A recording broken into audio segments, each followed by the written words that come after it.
This Lego display case was heavy and difficult, but I got it done because I am a master builder.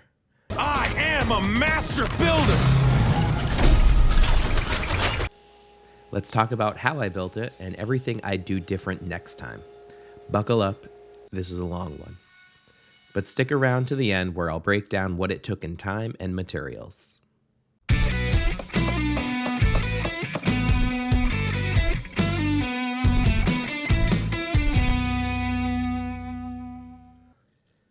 I built this shelf for a friend whose family loves Legos. It needed to fit in a nook in their basement, so I grabbed some measurements and mocked up a few options in Shaper 3D. The primary concern was making sure that it would fit the new Rivendell set that he'd gotten for Christmas, so the cubby sizes are designed specifically around that set.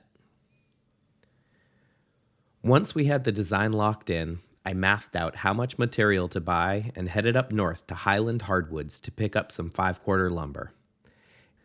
$867 later, I brought it all home and then up to my makerspace Lowell makes because I don't have an 8-inch jointer that can mill boards this big.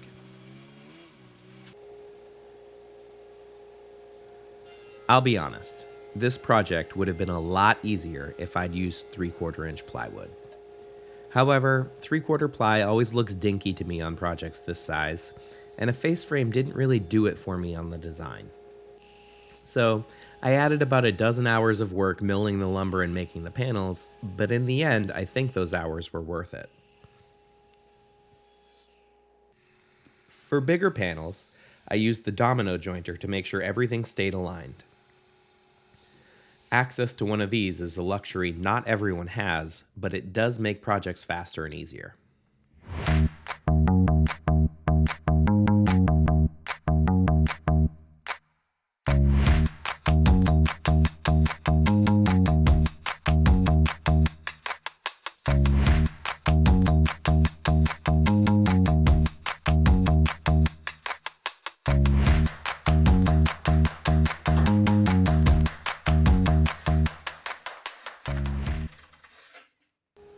I tell you what, planing these panels is no joke.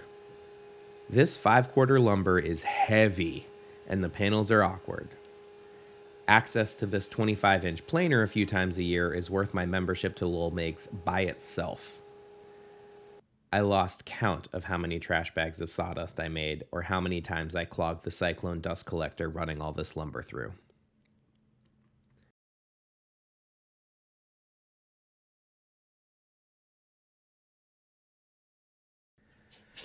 The biggest drawback of working on a project this large at the makerspace is transportation. Loading and unloading the trailer every time I wanted to work up there and then again to bring everything home is kind of a pain. So once everything was planed, I decided not to spend any more hours driving and just finish everything at home. Turns out, one more trip would have made my life a lot easier, but we'll get to that.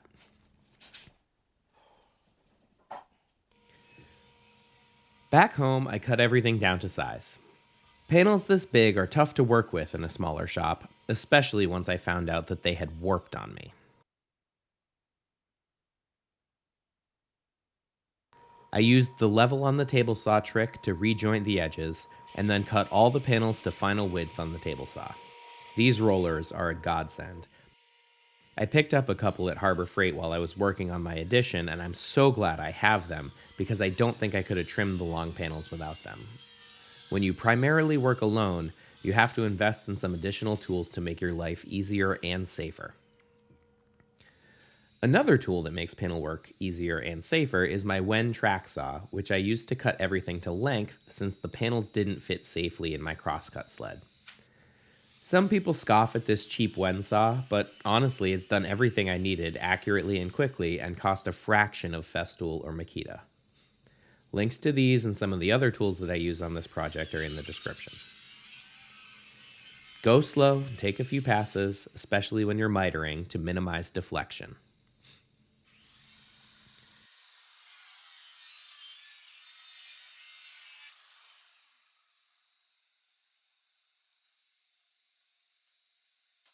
All right, so now comes the fun mathy part. What we need to do now is we're going to make stop dados into both of these side panels for the shelving units. So in order to make sure that there's no error, rather than measuring the stop dado on each one, I'm going to cut them both at the same time using a router. So what I've done is I've set them up back to back, making sure that the bottoms are flush. And I found the center line of this board. But what we need to test first is, because this is a Lego display shelf, I ordered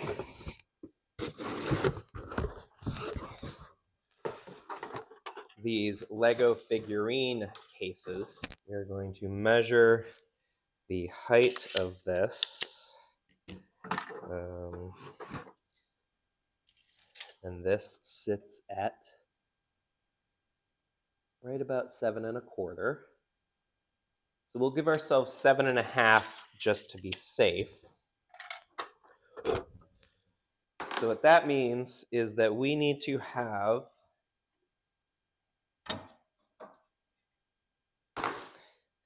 7.5 inches, which is 3.75 inches on either side.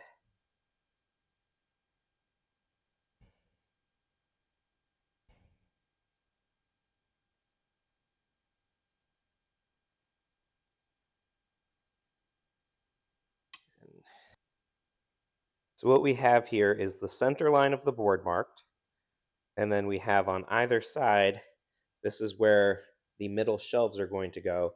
Then I have a center line marked for each middle shelf, and then the width of the dado, or the mortise, or the width of the tenon, and then the width of the shelf itself, just so I can make sure that everything looks correct.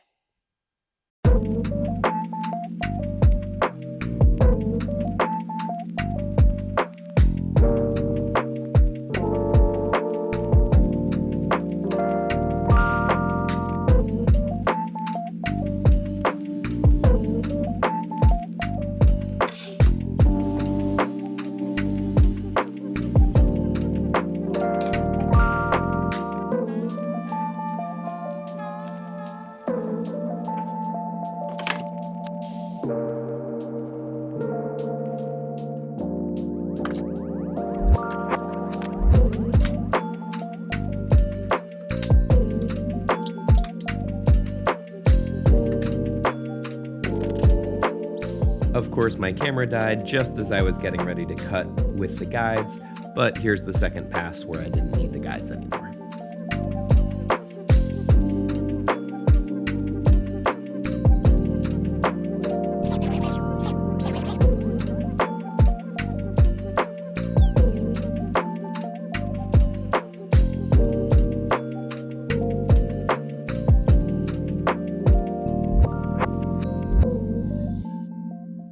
And now it's tenoning time. So I have what's called a rabbiting bit, and the idea is that these cutters cut and this bearing sets a depth so that you can ride the bit along the edge and it will cut to the depth of what you're looking for.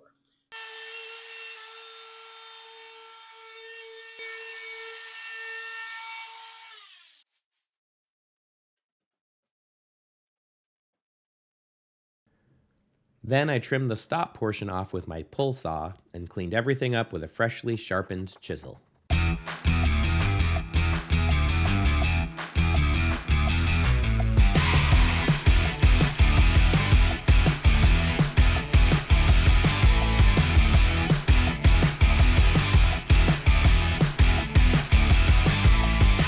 While the palm router was out, I also used a chamfering bit to cut a profile in all the panel edges. Far easier now than after assembly. I tried a different approach on the vertical dividers and made a plywood template. A template was easier in this case because the spacings of these dividers were all the same. The template definitely made cutting these easier, but it still slipped a couple times, so I have a few more gouges to repair while I'm fixing the one from earlier. Okay, So now that we've got the shelves cut, it's time to start fixing mistakes. And that happened because the straight edge that I had clamped down to create this top edge, it shifted as I was routing, and I didn't notice until it was too late. I'm going to take some of this cutoff material that we have and route out a little square for it. I'll clamp a board here to create a straight edge along here. I'll cut it back to here, and we'll go from there. These will grain match a bit better. So if I do something like this instead, I think that actually will look better.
The last piece of joinery is to finish the miters.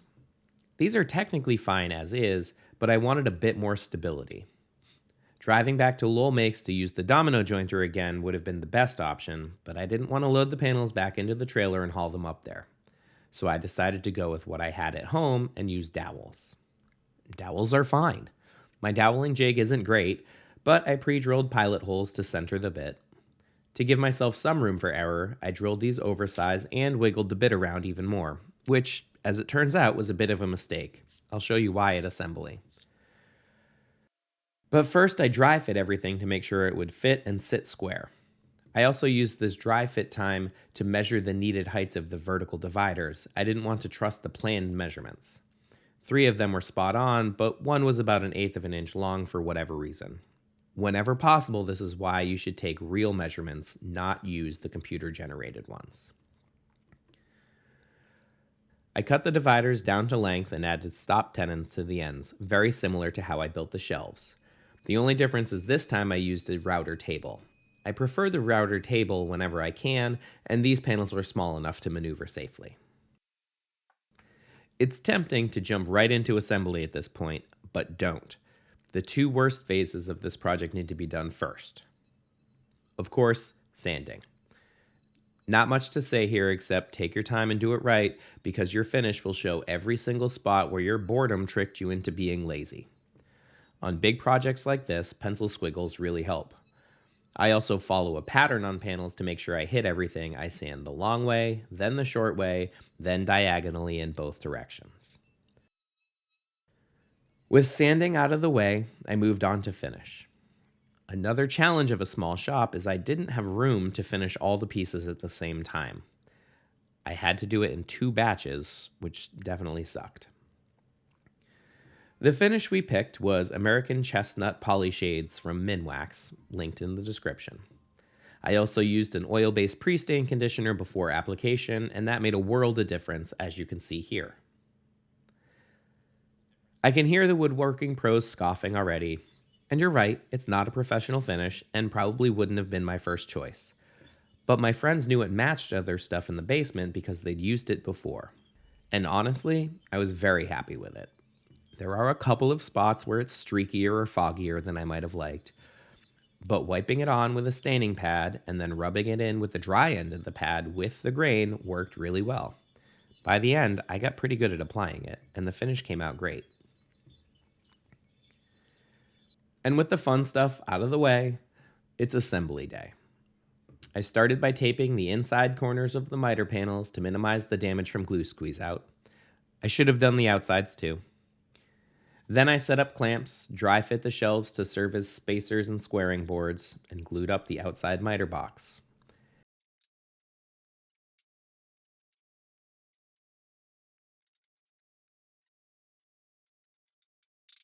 This was one of the tougher glue ups I've done, both because of the sheer size of the box and because of that earlier dowel mistake that I made. The oversized holes did make it easier to seat the dowels, but they were almost useless at locking in the miter while I clamped everything. I wound up needing to tape the joint a lot anyway, and even then still wasn't comfortable with the hold, so I used screws from the top and bottom to secure the panels together while the glue dried. Next time, I'm taking the time to drive back to the domino.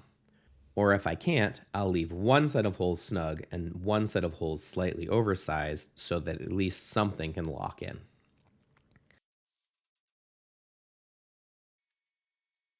The next day, I unclamped it, stood it vertical for the first time, and felt like I was meeting Andre the Giant. I'm on the Brute Squad. You are the Brute Squad. I pulled out the dry fit shelves, squeezed some glue into the dados, and slipped them back into place with some clamps front and back to make sure the glue set up nicely.